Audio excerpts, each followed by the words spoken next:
In today's video, I'm going to teach you how to mute video audio in slides. If you've ever wanted a video to play silently during a presentation, maybe because you're narrating live, adding background music, or focusing on visuals, this quick method keeps things clean and distraction-free. Start by selecting the video on your slide. Click directly on the video so it's highlighted. You'll know it's selected when you see the blue outline and corner handles around it. If you have multiple items on the slide, make sure the video itself is the active selection, not a shape or a text box. This matters because the next setting applies specifically to whatever is selected right now. Next, click Format Options. You'll find this control along the top of the interface. When you click it, a panel opens on the right side of your screen with options tailored to the selected video. This panel is where you can fine-tune how your video behaves on the slide, and it's the place we need to make the audio tweak.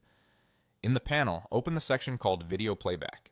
If this section is collapsed, click its title to expand it. Inside, you'll see controls related to how the video plays during your presentation. One of the most important settings here is volume. This slider determines how loud the video will be when it plays directly within your slide deck. Now set volume to 0% to mute.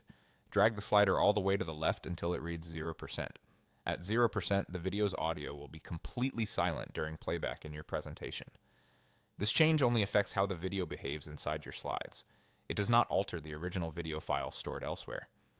That means you can safely mute it here without worrying about losing sound permanently. A few helpful notes as you work. The volume setting is applied to the video you currently have selected, so the right panel reflects that specific video's playback behavior. If you later select a different video, you'll see its own settings in the same panel. Also, if you decide later that you want some audio, you can revisit video playback and nudge the volume slider up to any level you prefer. And that's it. Select the video, click Format Options, open Video Playback, and set the volume to 0%. With those simple adjustments, your video will play silently, keeping the focus exactly where you want it during your presentation.